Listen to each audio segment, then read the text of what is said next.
Warahmatullahi wabarakatuh.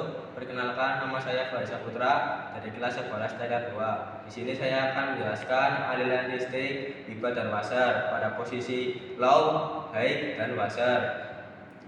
Dan untuk yang pertama yaitu aliran low dari baterai menuju ke fusi blink lalu menuju ke ignition switch pin B lalu ke IG lalu ke fuse wiper 20 ampere lalu ke switch wiper washer pin pada posisi low pada pin B lalu ke pin plus 1 lalu ke pin 2 lalu ke low split brush lalu ke armatur lalu ke common brush ke pin 3 lalu ke massa, dan hasilnya wiper akan bergerak lambat.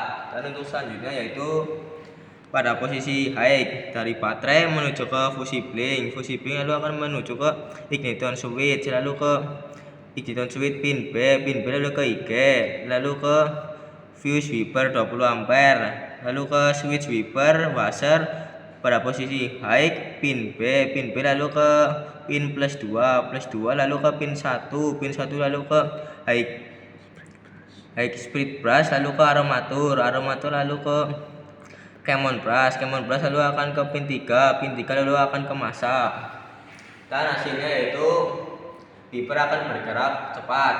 Dan selanjutnya yaitu pada posisi washer dari baterai menuju ke fusi blink lalu akan ke ignition switch pin B lalu ke IG lalu ke fuse wiper 20 ampere lalu ke motor washer low split brush lalu ke armatur lalu ke common brush lalu ke switch wiper washer pin W lalu ke pin E lalu pin E akan ke massa, dan hasilnya yaitu cairan dari washer akan keluar dari nozzle. Untuk sekian, terima kasih. Wassalamualaikum warahmatullahi wabarakatuh.